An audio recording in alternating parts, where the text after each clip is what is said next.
Okay, class, we have finished chapter 6 and chapter 7, where we've learned how to measure where the economy is relative to our goals for the economy. And in the next two videos here, I think I'm going to break this up into two videos.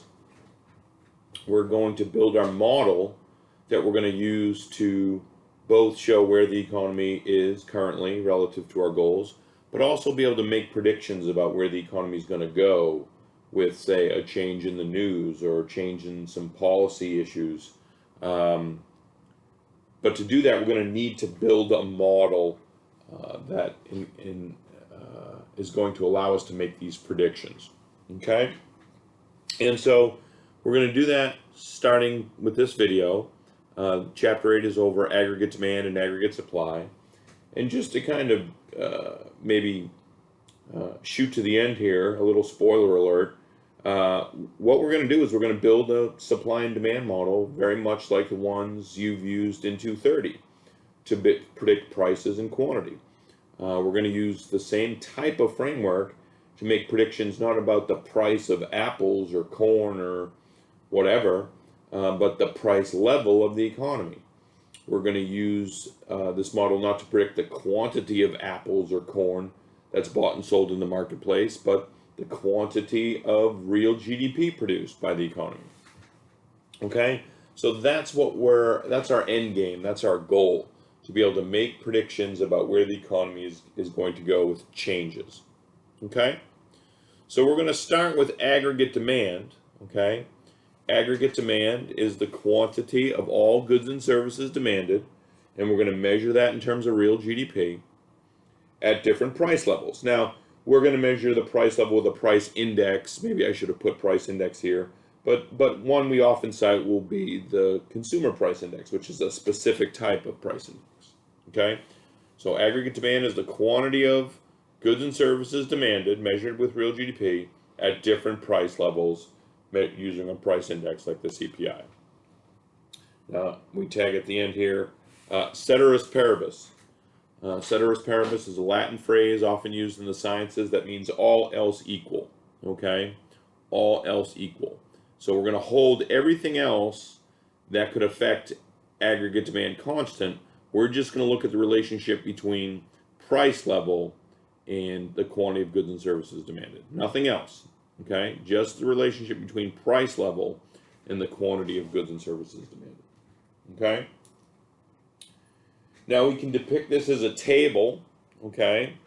So we might have different price levels, say a price level of 100, 110, 120, and we would observe different quantities of goods and services demanded at these price levels. Say at a price level of 100, we would observe $1.2 trillion in real GDP demanded. Maybe at a price level of 110, we'd observe $1 trillion in real GDP demanded. And maybe at a price level of 120, we would observe $0.8 trillion of real GDP demanded. Now we could graph this, we could show this graphically. So we would put different price levels here, 110, 100, 110, 120, okay? Again, we're going to measure price level on this axis, the price axis that you know from 230. Again, we might be using the CPI to measure this. And we would put real GDP on this axis. Now, this is a little different than what you probably experienced in 230, in that real GDP is going to be measured in dollars. Right? So our quantity measure is going to be measured in dollars, whereas our price level is going to be measured by some price index. There's no dollars next to these numbers. But again, we could plot out our points. So at 100, price level of 100, we got a quantity of real GDP equal to $1.2 trillion. At a price level of 110, maybe we had $1 trillion in real GDP demanded. And at a price level of 120, maybe $0.8 trillion. Okay, just using our numbers from our table, we could connect these points and we get our aggregate demand curve. Okay, there's our aggregate demand curve. corresponding with that table. Okay? Now, we need to ask the question, why is aggregate demand downward sloping? Okay? Why is aggregate demand downward sloping? Well, there's three reasons that we're going to go through, and they are the real balance effect,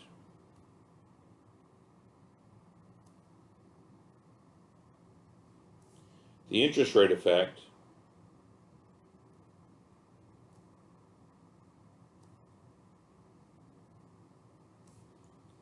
and the international trade effect.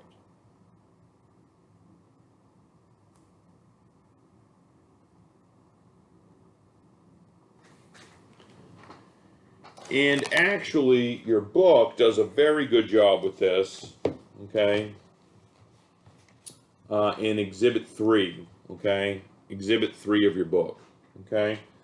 So you see here the real balance effect, what's going on here as the price level falls, so the price level is going down, okay.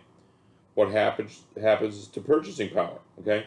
Your purchasing power goes up, right? If goods get cheaper, if the price level falls, if we see prices going down, all else equal, your purchasing power goes up.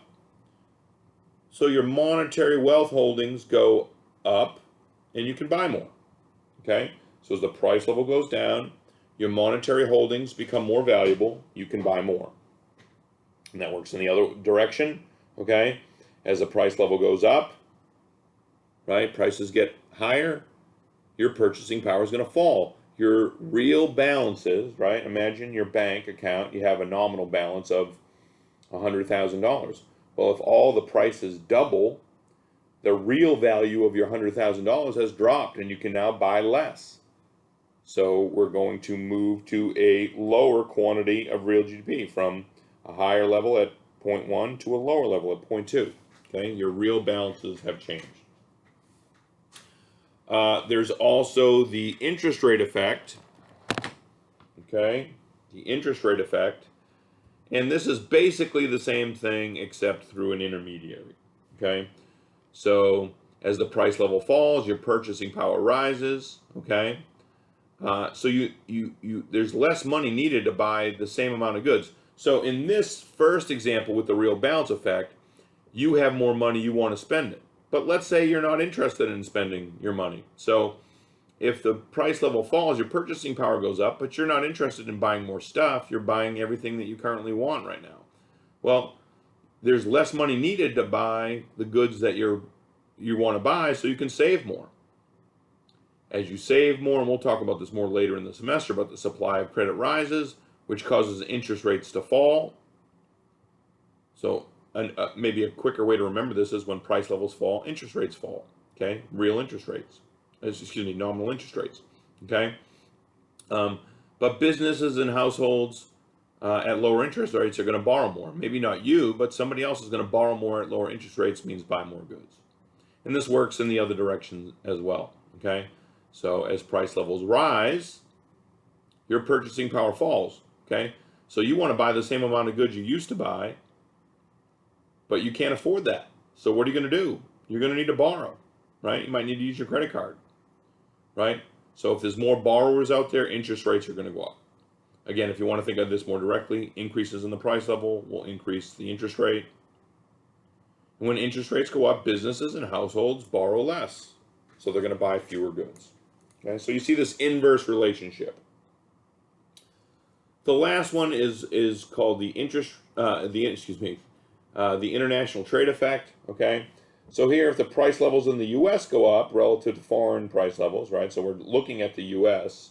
This graph is for the United States. Okay, as the price level falls in the United States relative to foreign price levels, U.S. goods become less expensive. So foreigners want to buy their goods more goods anyway, from the United States. And when the price level goes up, when the price level rises in the U.S. relative to foreign price levels, U.S. goods become relatively more expensive. Okay? And in this case, both Americans and foreigners are going to buy fewer U.S. goods. Okay? But in all of these, we're moving up and down the aggregate demand curve because the price level has changed. All of these, the real cause was a change in the price level. Okay? So in our graph here, again, you need to maybe remember that this is for the US. Okay? As the price level goes up, the quantity of real GDP goes down. We would move up and to the left on the curve. And if the price level goes down, the quantity of real GDP increases, would move us down and to the right on the curve. Okay? But in all three cases, we're moving along the curve. Okay? In all three cases, we're moving along the curve. So, just a note of caution here, okay? A note of caution. Be careful.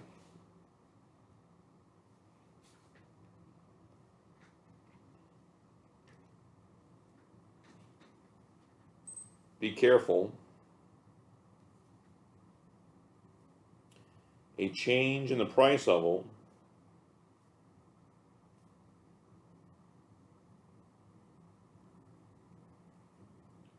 moves us along the curve,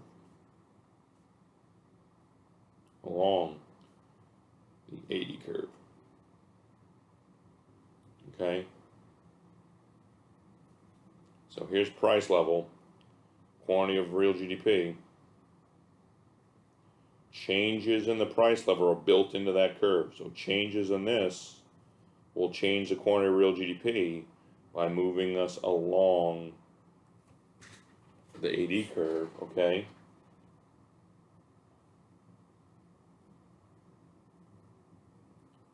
It does not shift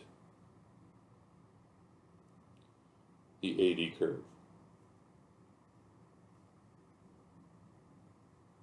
Okay?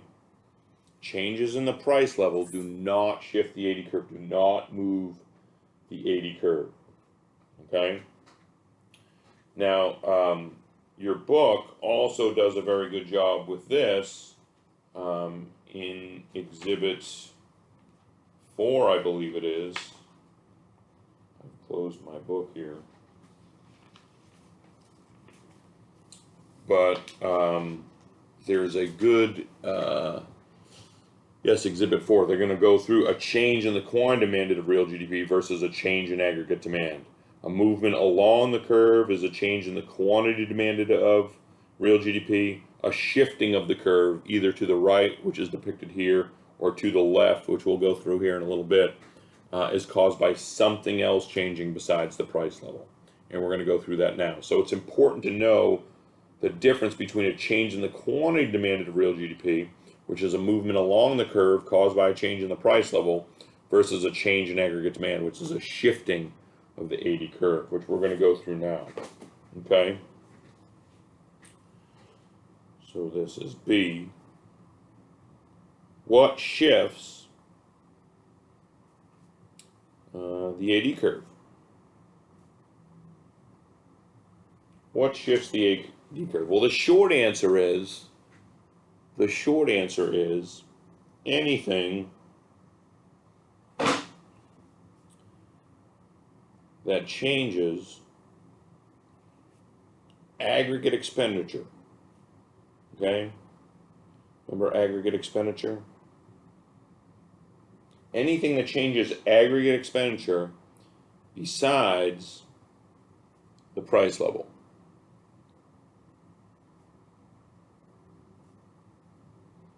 So anything that changes aggregate expenditure besides the price level. Remember, just as review here, remember aggregate expenditure or total expenditure. I think we refer to it that as well. Remember, you might need to be familiar with a couple different names for the same thing, because different economists might use different names, or they might use different names on the news, okay?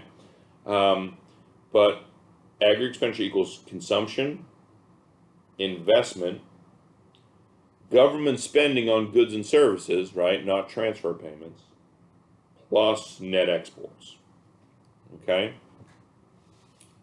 C plus I plus G plus NX. And again, I think your book does a very good job going through this, okay? So I would certainly pay careful attention with regards to this in your book. But I'm going to go through them just in a slightly different way, the same things, the same conclusions, but I'm going to group at least the first couple shift factors in terms of policy. But again, the bottom line is any changes in these components of aggregate expenditure caused by something other than a change in the price level will change aggregate expenditure and change aggregate demand, okay? So anything that increases aggregate expenditure is going to lead to an increase in aggregate demand, and that is a shift right, shift to the right, okay? And anything that decreases aggregate expenditure is going to lead to a decrease in aggregate demand, and that's going to be a shift to the left, okay? And you can just refer to this equation to know what would increase or decrease aggregate expenditure, okay? So let's go through a few things, some of these shift factors, okay? All right, the first one I want to go through is fiscal policy. We're going to spend a whole chapter on fiscal policy later on after the midterm, okay? Fiscal policy has to do with government spending and tax policy. So government spending and taxes. Who's in charge of fiscal policy? The U.S. government, okay? So primarily, spending bills are initiated in the House of Representatives. The House of Representatives is in charge of the budget. The House of Representatives is the portion of Congress that the representation is determined by population of the country. So they basically wanted to have a more democratic control over spending bills, okay? But those spending bills eventually will have to be, or spending or tax bills will have to be eventually approved by the Senate in order for a bill to be passed. And then that bill would have to be, that's been approved by the House and the Senate, would have to be signed into law by the President of the United States and enforced by the executive branch. The Supreme Court doesn't typically get involved in government spending and taxes unless it's a question of the constitutionality of some element of that, which certainly has happened, but they're not often at work in fiscal policies as often, obviously, as the House, the Senate, and the President of the United States. Okay, so let's talk a little bit about the impacts of fiscal policy. So the first one's kind of easy. Okay, so we can work through this first one pretty quickly. Let's say there's an increase in government spending. Now, this has to be an increase in government spending, let's say, on goods or services, right? We can't be talking about increases in Social Security payments because that's a transfer. But if it was an increase in government spending on goods and, or services, like the government decided to buy more, Abrams tanks, okay, then that is what? That's an increase in G. Right? Again, using our aggregate expenditure equals C plus I plus G plus NX. Okay? What do we got here? We got an increase in G. Well, if G increases to keep the equality here, what has to happen to aggregate expenditure? It has to go up. Okay? So if G goes up, aggregate expenditure goes up. If aggregate expenditure goes up, aggregate demand goes up. Okay? Remember, anything that increases aggregate expenditure will increase aggregate demand. And this is going to shift the AD curve to the right. And I'm not going to draw the graph each and every time, but I will here for starters, okay? Again, we got real GDP on this axis. We got price level on this axis. We have our downward sloping aggregate demand curve for the three reasons we talked about. The real balance effect, the interest rate effect, and the international trade effect. In changes in the price level, I can change my quantity of real GDP demanded. I can move up and down my curve. But this is not a change in the price level. The government has decided at all price levels to spend more money on tanks. That's going to increase G independent of changes in the price level. Okay? So if G is going to go up, aggregate expenditure is going to go up. If aggregate expenditure goes up, aggregate demand goes up. Shift, we say that's a shift to the right. So there is an increase in aggregate demand. And you'll do much better, especially when we talk about supply, if you think of left and right. Don't think up and down, think left and right. Think of a number line, to the right is an increase, to the left is a decrease. That applies both to supply and demand. Okay? All right, that one was really direct, okay? Most of them are going to be a little bit more indirect. So let's do one with fiscal policy that's indirect. And let's look at taxes. Again, I'm not going to do every permutation here. We did an increase in government spending here. You can do a decrease in government spending on your own, okay? And maybe add it to your notes here, okay? Taxes, okay? Let's say there's an increase in taxes, okay? What's that going to do? Well, let's say it was an increase in income taxes. Well, if it's an increase in income taxes, people are going to have less money, okay? If people have less money, they're going to spend less, right? Especially on goods and services that we measure in consumption, durable goods, non-durable goods, services. So there's going to be a decrease in consumption. But in addition to that, they may buy less, new homes. So that's certainly part of investment, decreased investment. Now, if I said it was an increase in, say, business taxes, I might lead with decreased investment, okay? That might be the bigger impact. But businesses do consumption as well, okay? So, again, we'd probably get the same result. Maybe not in the same magnitudes, but the same results. Decrease in consumption, decrease investment. Okay? Again, if you use our little aggregate expenditure equals C plus I plus G plus NX, what's going on here? Consumption is going down. Investment is going down. What's happening to aggregate expenditure? It's going down. So this will lead to a decrease in aggregate expenditure, which will lead to a decrease in aggregate demand. Okay, and that will give us a shift left of the aggregate demand curve.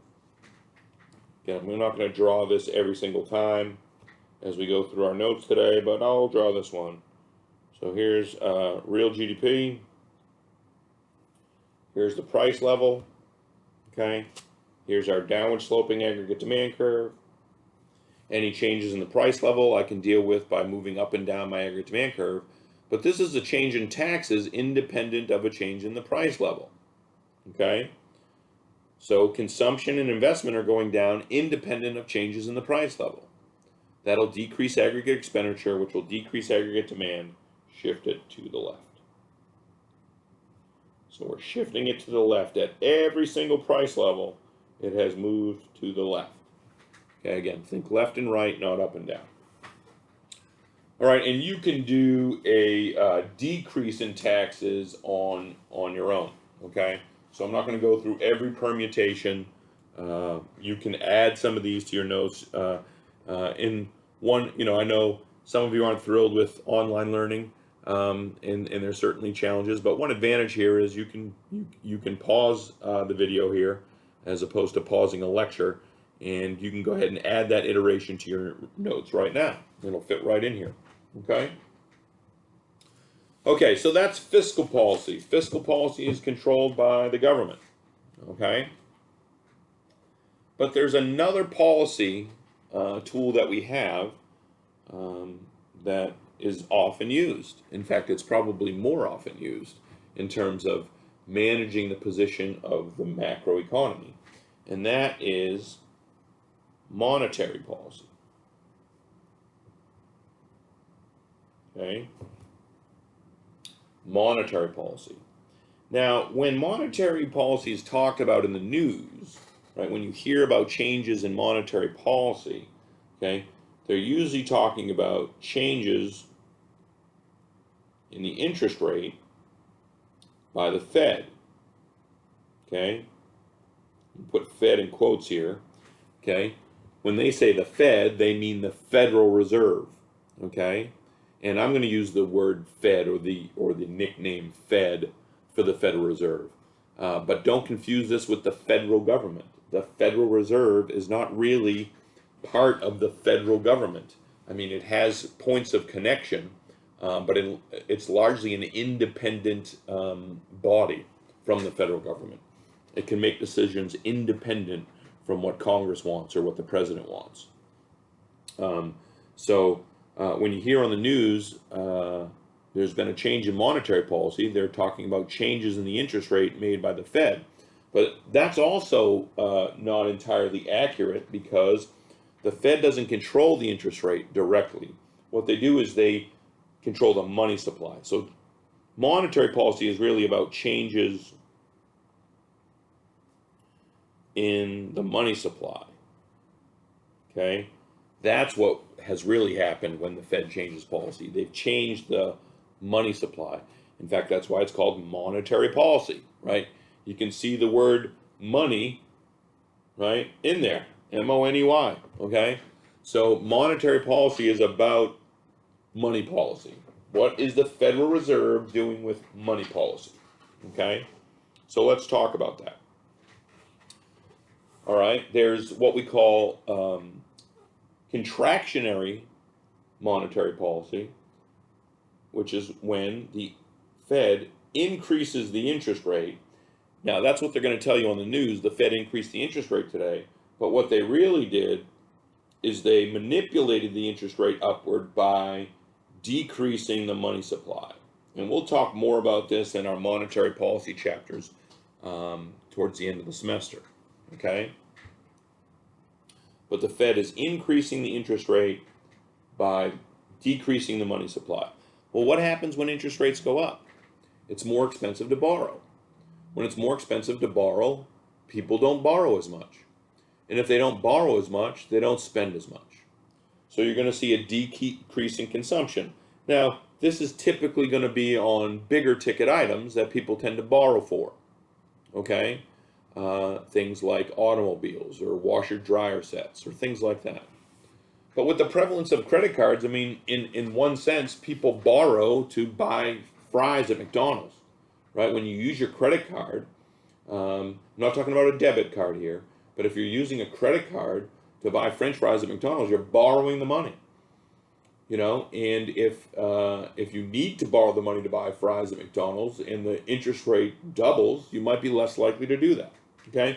But mostly we're talking about here big ticket items, things you would typically finance, like an automobile or large appliances, things like that.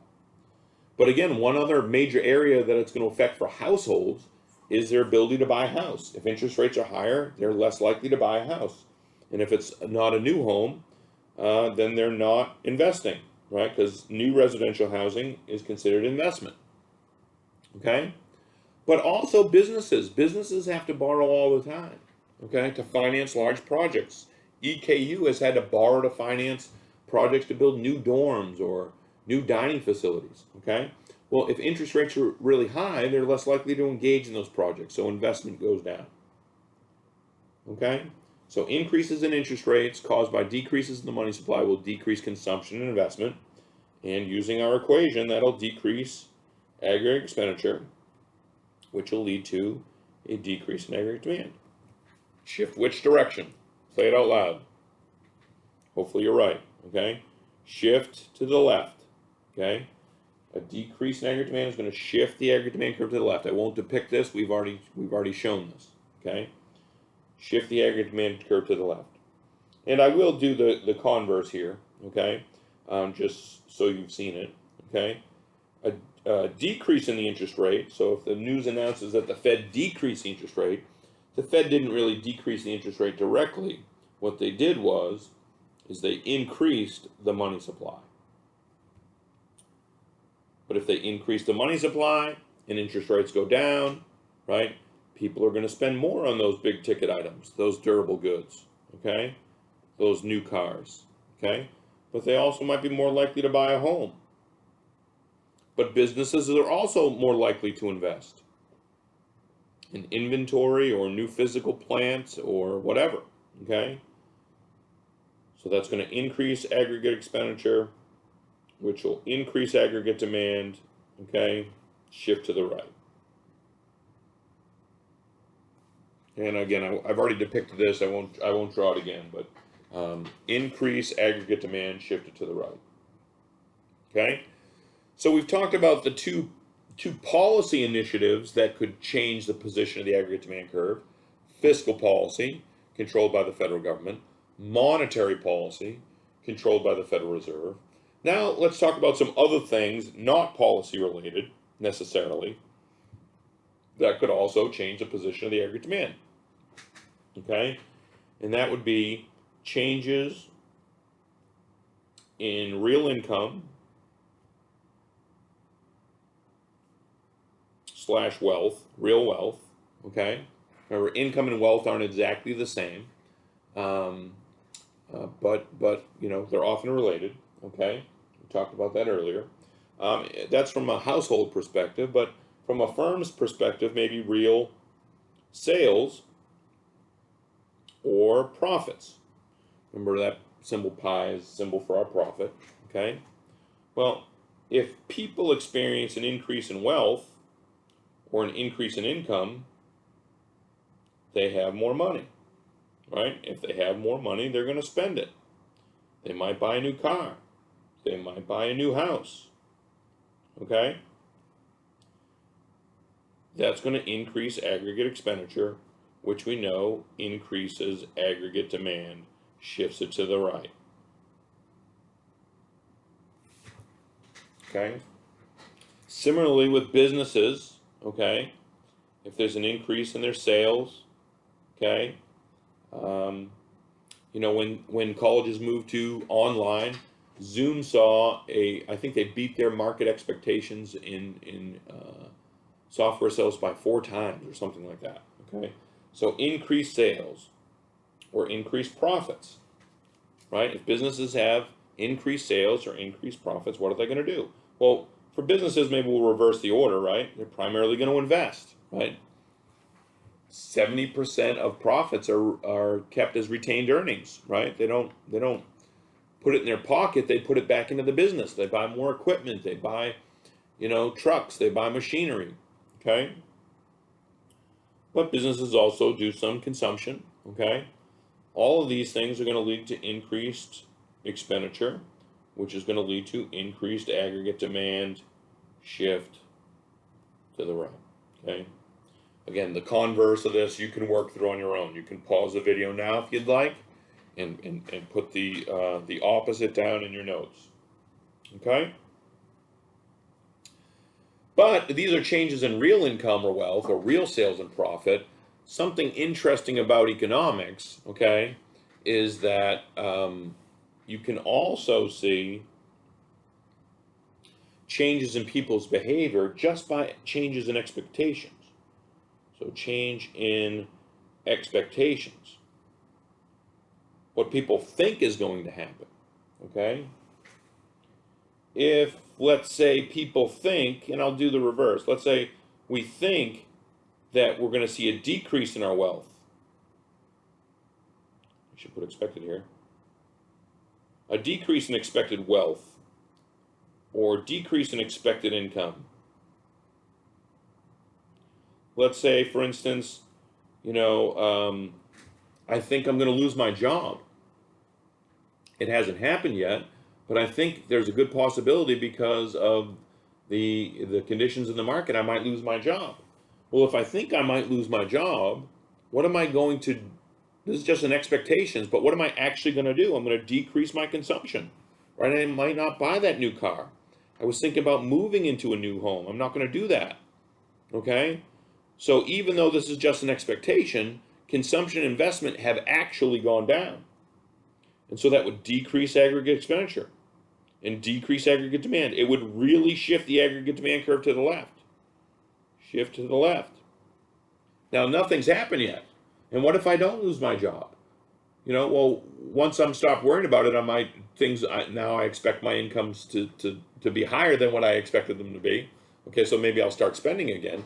But again, this is why, you know, one of the most closely followed economic numbers is consumer expectations. How do consumers think the economy is going? Well, a lot of people don't understand the economy at all. That doesn't matter. That's just still important information. If people expect the economy to go south, they're going to act like it's going south, even if the economy's fine. In fact, in many ways, it can be a self-fulfilling prophecy. So people think the economy is going to do poorly, so the economy actually does poorly. In the year 2000, people thought that because the media told them this, that your computer's going to see the year 2000 as the year 1900, and that could do things like wipe out your bank account. So a lot of people expected things to go bad in the year 2000 because of this Y2K bug in their computers. Well, the media hyped this up, but there was a patch. The patch fixed this problem, and no computers really had any issues come 2000. Well, did we experience a recession at the beginning of the year 2000? Yeah. Why? Because people were spending less and investing less because they anticipated a problem. Okay? So expectations can change things as well. The same would be true with businesses. If there's a decrease in expected sales or a decrease in expected profits, right, what's going to happen? Businesses are going to invest less, right? But they do consumption as well. They're going to consume less. That's going to lead to a decrease in aggregate expenditure, which will lead to a decrease in aggregate demand, a shift to the left. Although oftentimes businesses are following consumer expectations. They'll expect lower sales when consumers are expecting lower income, right? And we can look at consumer confidence indices to see how confident consumers are with how things are working. Okay. All right. Let's talk a little bit now about. We've talked about changes in consumption, changes in investment, changes in government spending. Okay, that would change aggregate expenditure. But remember, aggregate expenditure equals C plus I plus G plus NX. We haven't done anything that affected NX yet. In fact, when I studied macroeconomy in principles as an undergraduate many moons ago, we assumed a closed economy, so we just would deal with C plus I plus G. Okay, but we want to include these international effects because the world has become more globalized. So let's look at this would be 5, the international impact on aggregate demand. Okay, so we want to look at impacts on NX. NX, remember, is net exports. Net exports, right here. Net exports equals exports minus imports. Okay? From the U.S. perspective, exports are things we sell to the rest of the world. Imports are things we buy from the rest of the world. We're adding exports because exports are things we produce and sell, right? So it's part of our GDP. We've produced it. Imports we're going to subtract because we didn't produce them. In fact, in some ways, they're replacing something we produced. We're buying something that another country produced, okay? So let's talk about this. Well, one is relatively easy. Let's say there's an increase in foreign income. Okay, so foreign countries have more income. Let's say Canada and Mexico incomes go up. Well, what are they going to do as their incomes go up? They're going to buy more stuff. Now, principally, probably more stuff from their own country, but eventually they would buy more from us. So it would increase U.S. exports to Canada and to Mexico, right? So this would increase U.S. net exports, right? Because if exports go up, net exports have to go up, okay? And if net exports goes up, aggregate expenditure has to go up, right? So this will lead to an increase in aggregate expenditure, which will lead to an increase in aggregate demand, shift to the right. Okay? That make sense? All right, so changes in foreign income will change how much people buy from the United States. And maybe I will draw this one just because you have to keep in mind, in real GDP, price level, aggregate demand. This is for the US, okay? So if there's an increase in Mexican or Canadian income, they're going to buy more of our stuff, in addition to buying more of their own stuff, but we're not worried about their economy right now. If they buy more of our stuff, our net exports go up if there's no other changes. If our net exports go up, that increases our aggregate expenditure, which will shift our aggregate demand curve to the right. Okay? At every price level. All right, let's talk about exchange rates. Okay? Let's talk about exchange rates.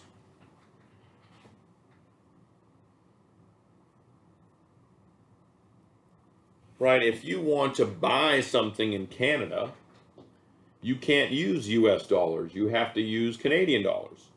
Okay? If you want to buy something in Mexico, you can't use US dollars. You're going to need to use Mexican pesos. Well, to get your hands on Mexican pesos or Canadian dollars, you have to exchange your US dollar for a foreign currency. In a way, the first thing before you can buy a foreign good is you have to buy foreign currency so you can buy a foreign good. Okay? And the rate at which you can buy foreign currencies changes from day to day. The prices of foreign currency against the US currency changes every day. And we call that an exchange rate. Okay? We call that an exchange rate. So let's say the US dollar depreciates against foreign currency. What does that mean?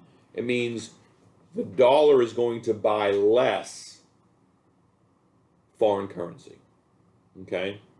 So let's say one US dollar would buy one Canadian dollar today. But tomorrow, $1 will only buy you 75 cents Canadian. What does that mean? It means the dollar has depreciated. The US dollar buys less Canadian currency. It has depreciated. Okay? So if there's a depreciation of the US dollar, right? The US dollar buys less foreign currency. And if the dollar buys less foreign currency, that's the same thing as saying the dollar buys less foreign goods. Okay? The dollar buys less foreign goods and services. Okay? And what do we call this? A decrease in imports. Okay? But it's also true that if the dollar buys less foreign currency buys more US dollars. And if foreign currency buys more US dollars, that means foreign currency buys more US goods and services. So foreigners can buy more US goods. That's an increase in exports. So we got two things going on here, right? Remember, net exports equals exports minus imports. What's going on here? The negative thing is going down, and the positive thing is going up. What is that going to do? It's going to increase net exports, right? Be like saying, what's going to happen to your take-home pay if you get more? Your boss gives you an increase in your hourly wage, right? The positive thing goes up, and we've lowered your taxes. right? The stuff they take out of your take-home pay, right? Well, if you're going to pay me more per hour and you're going to lower my taxes, my take-home pay is going to go up. So the positive thing's going up, the negative thing's going down. Overall, we're going to see an increase. So these two things together are going to give us an increase in net exports. Increase in net exports, we know, okay? Increase in net exports is going to increase aggregate expenditure, okay? So our increase in net exports is going to increase aggregate expenditure, which is going to increase aggregate demand. I had to squeeze it in there, okay? So increase in net exports is going to increase aggregate expenditure.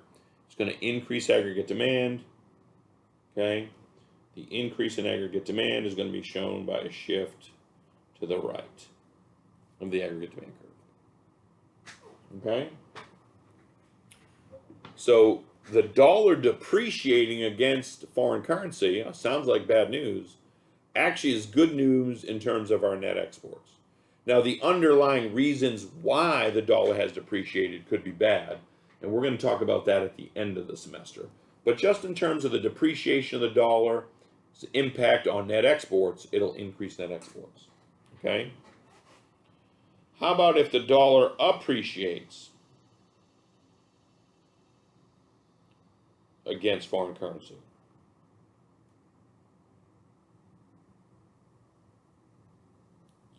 What is that going to lead to?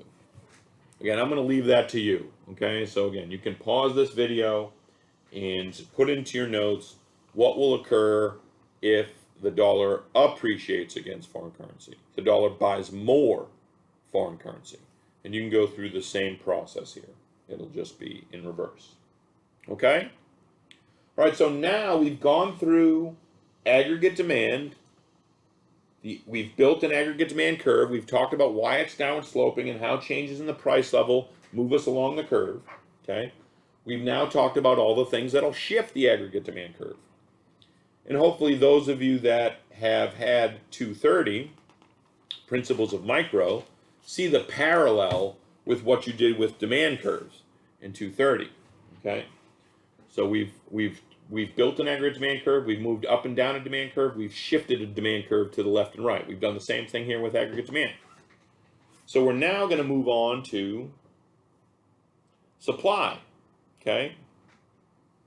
But we're going to look at supply in a certain time frame. So we're going to look at the short run aggregate supply curve. The short run aggregate supply curve, SRAS, okay? The short run aggregate supply curve. And the short run aggregate supply curve represents the quantity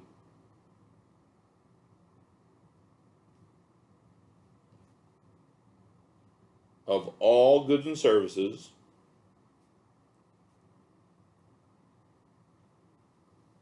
supplied in the short run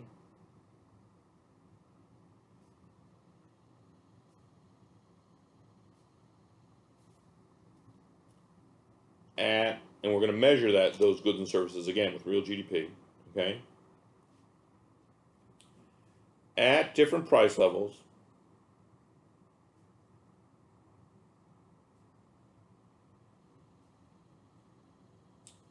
C period, P period, ceteris paribus. Everything else we're going to assume constant, okay?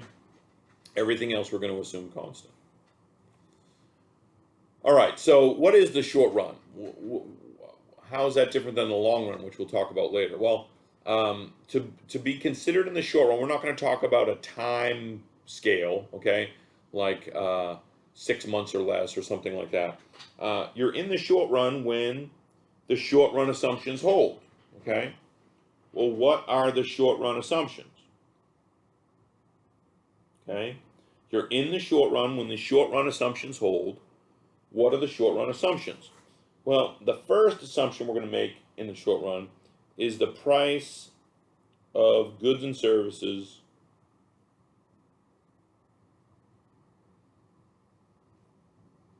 adjust quickly.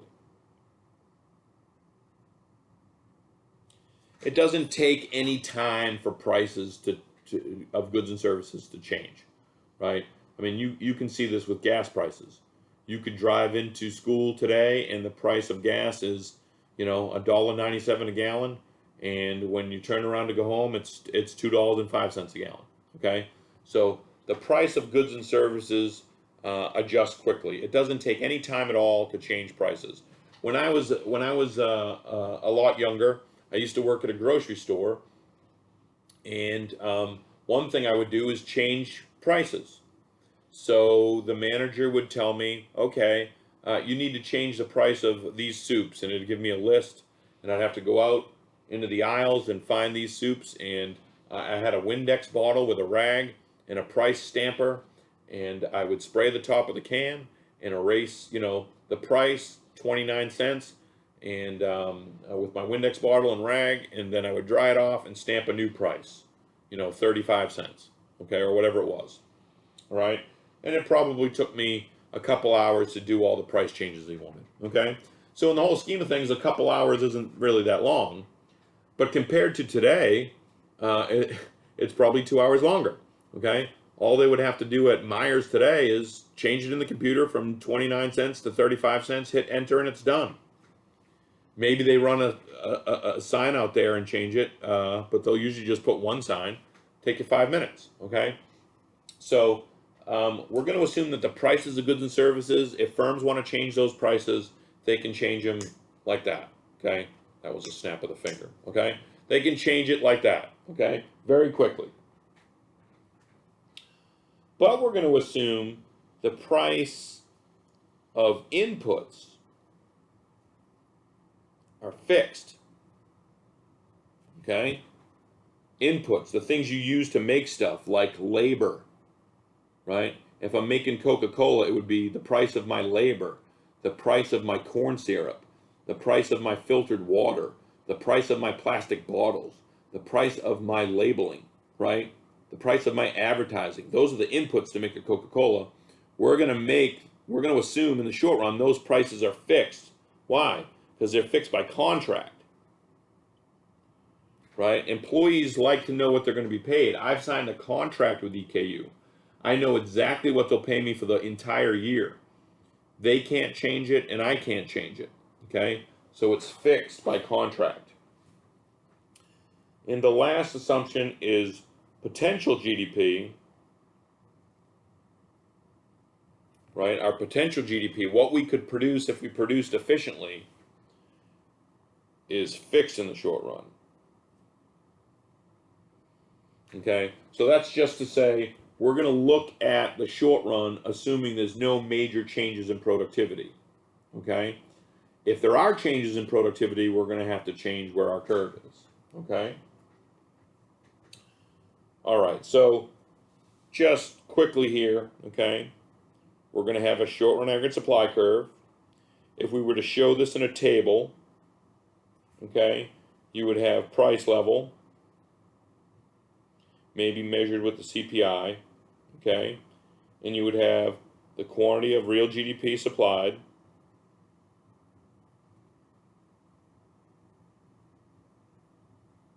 okay, again measured with GDP, and let's say, you know, we got price levels of 100, 110, 120, whatever the price level is. We would see a quantity of real GDP supplied at a price level of 100, maybe say 0.8 trillion. At a price level 110, say 1 trillion.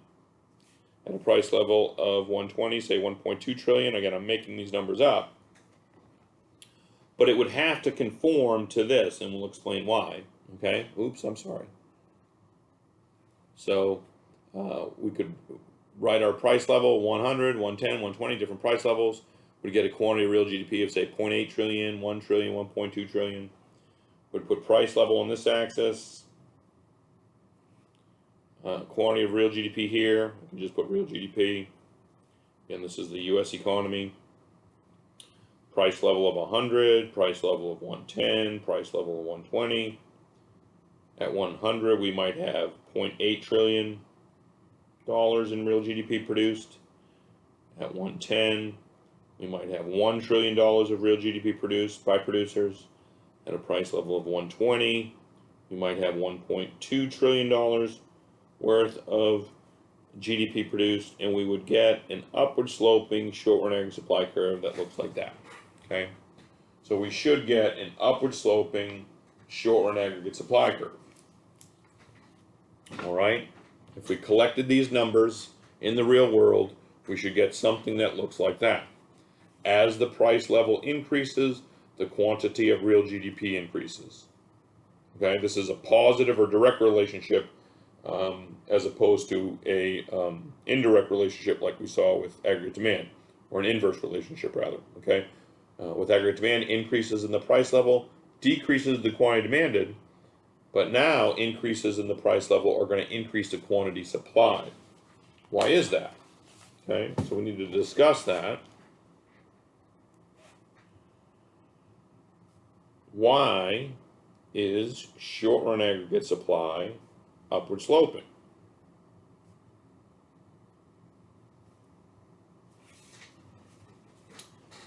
And the answer is based in the fact that input prices are fixed. Okay, so if input prices, right, the price of the firm's inputs that they're buying to make the good that they want to make, are fixed in the short run, some things are going to happen as price level changes. Okay, so let's say you start with an increase in the price level. Okay, so the price level is going up. If input prices are fixed in the short run, again, this is in the short run, if the price level goes up, what does that mean? Well, in general, we mean when price level goes up, the price of all goods and services go up. That's what we meant by price level. But now we're making this distinction between short run and long run. And in the short run, we've assumed input prices are fixed.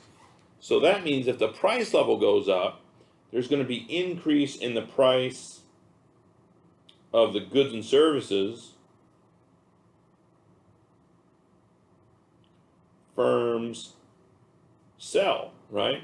So the price of Coca-Cola is going to go up. The price of their products go up. But, this is important, but the price of inputs, right? These are the firm's costs, stay fixed by contract. All right? So if the price level goes up, the price of Coca-Cola goes up. Coca-Cola is going to be able to sell their Coke for more. But they're not paying any more for labor. They're not paying any more for corn syrup. They're not paying any more for plastic bottles. They're not paying any more for labeling. They're not paying any more for advertising. So what does that mean? It means their profit per unit is going to do what? It's going to go up. And if their profit per unit goes up, what do they want to do? They want to make more units. Quantity supply increases. Okay? So we're going to move up the curve, right? Price level, real GDP. The price level was 100. Firms were willing to make this much stuff, but the price level has gone up to 120. That means the prices of the goods I sell have gone up from, say, $1 to $1.20, but the price of my labor has stayed the same. The price of all my inputs have stayed the same. Why? Because they're fixed by contract. So I'm getting more from my Coke. I'm not paying any more to make my Coke. So I better take advantage of this situation before it runs out, right? I know eventually my workers are going to come to me and say, hey, our contract's up. We want to renegotiate a new contract. And if you've noticed, the price of all the goods and services have gone up. So you're going to need to pay me more. I need a cost of living adjustment. So they want to take advantage of this situation while they can and produce more Coca-Cola. So this was the quantity supply before. This is the quantity supply now, okay, and measured in real GDP. So we have an upward sloping short run aggregate supply curve. Okay? And you could, again, add to your notes a decrease in the price level on your own. Okay? Now, be careful, again, be careful, okay? A change in the price level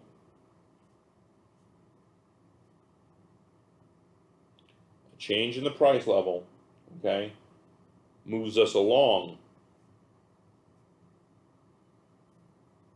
the short-run aggregate supply curve.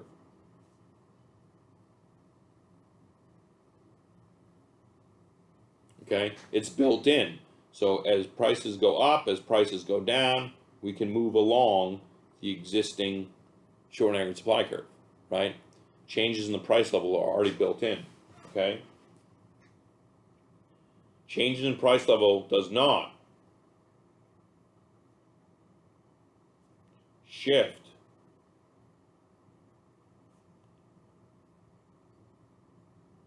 the short-run aggregate supply curve, okay? When we violate ceteris paribus, when we change something that we've been holding fixed, right? Then you would move the short-run aggregate supply curve, okay?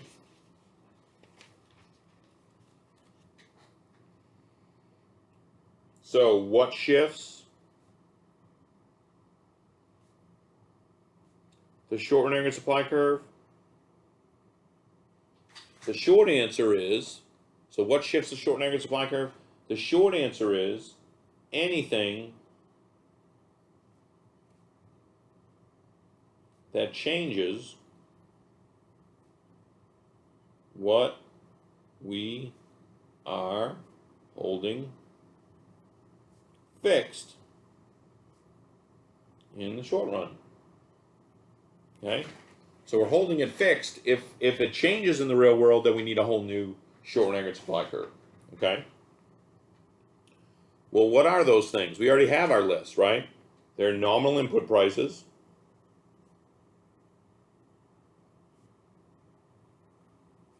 Okay? Nominal input prices and potential GDP, right?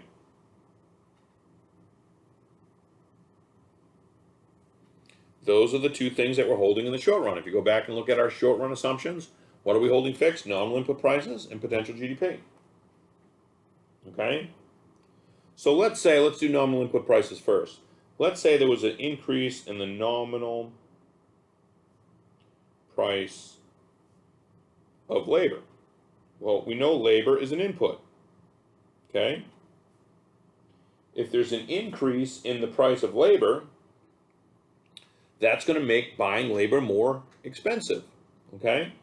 So firms will buy less labor.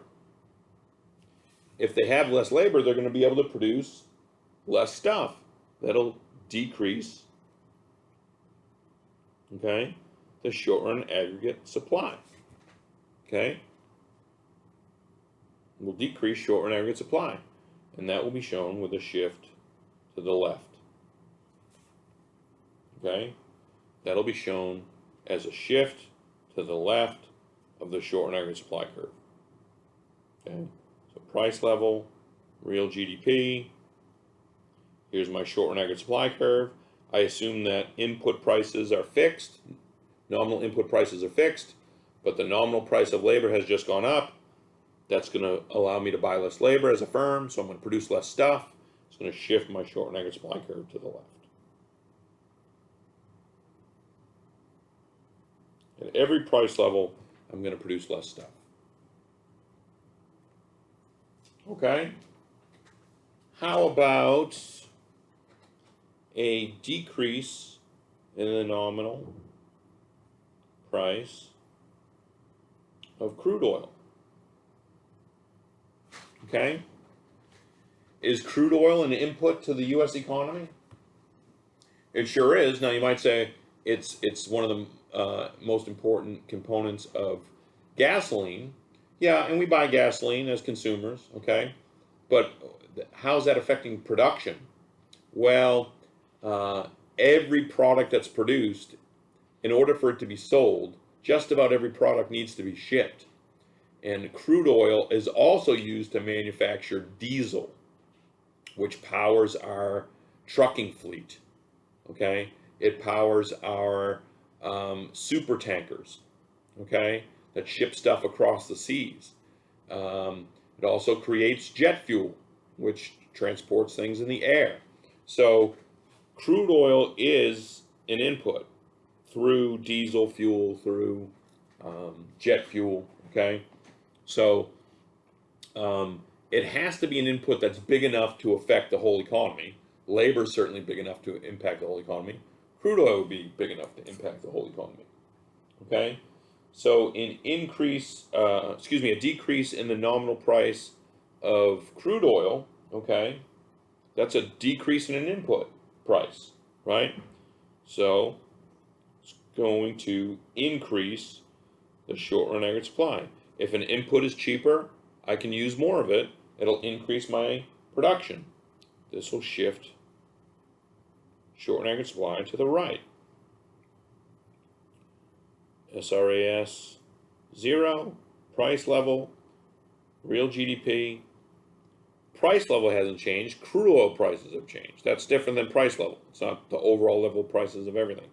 Okay, we can afford more diesel fuel. We can afford more jet fuel. We can produce more stuff. Shift to the right. Okay. All right. The next is potential. Okay. When we say potential, we mean changes in productivity. And what's going to change productivity? Changes in the amount or productivity of resources. Some people will say increase resources or improve technology. Improve technology is just a way of using our resources better. Okay? So changes in productivity or are going to result from changes in the amount of or the productivity of our resources. Okay? So potential GDP will change if productivity changes. Productivity changes if the amount of our resources change or the productivity of the technology may be used with our resources changes. Okay? So let's kind of work through this. Let's say there's an increase in resources or productivity of our resources.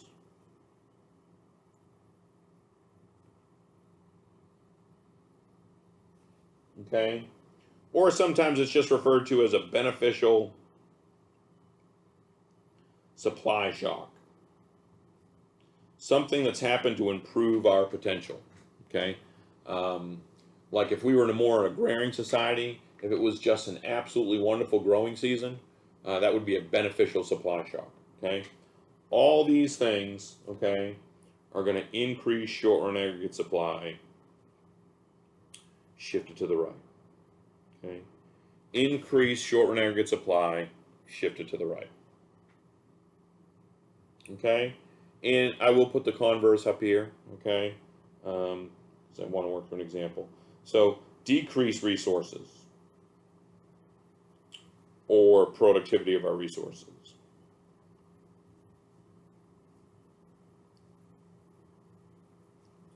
Or just any type of negative or adverse supply shock. Okay? So decreasing resources, right? We have less land, labor, capital, or entrepreneurship. This could be the result of, say, a bad policy, right? Sometimes we institute policies that hurt the incentives for entrepreneurs to enter a marketplace, like through taxes. Or maybe, we lose labor because people have died through a war, okay? Or we might have the same amount of resources, but their productivity just has declined. Like the government says people can't go to work, okay, unless they're an essential worker, because of some perceived threat from some cold, okay. or a negative supply shock could be something like a hurricane in the Gulf. Okay, obviously that would probably affect resources or the productivity of resources, but sometimes it's just we put it in a catch-all. Okay, and this would decrease our short-run aggregate supply. Okay, shift it to the left. Okay, shift it to the left. So in this case, we saw an increase in short-run aggregate supply, would shift it to the right. Okay, at every price level, and in this with an adverse supply shock, we'd see our short-run aggregate supply curve shift to the left at every price level. Okay. All right. So we now know what aggregate demand is, what short-run aggregate supply is. We know the impact price level will have on those, moving us up or down a curve. Okay. We know how those curves are structured, and we know what will shift them. We're going to use that information now in our next video to talk about equilibrium in the economy, and then to make predictions about what will happen to the economy, specifically price level, real GDP, and unemployment, if one of these things that we've talked about that can shift a curve occurs. Okay? And lastly, in the next video, we'll talk a little bit more about supply, except in the long run, and what the long run assumptions are. Okay? So this concludes our first video over aggregate supply and aggregate demand, and stay tuned for the second. God bless, and we'll talk to you soon.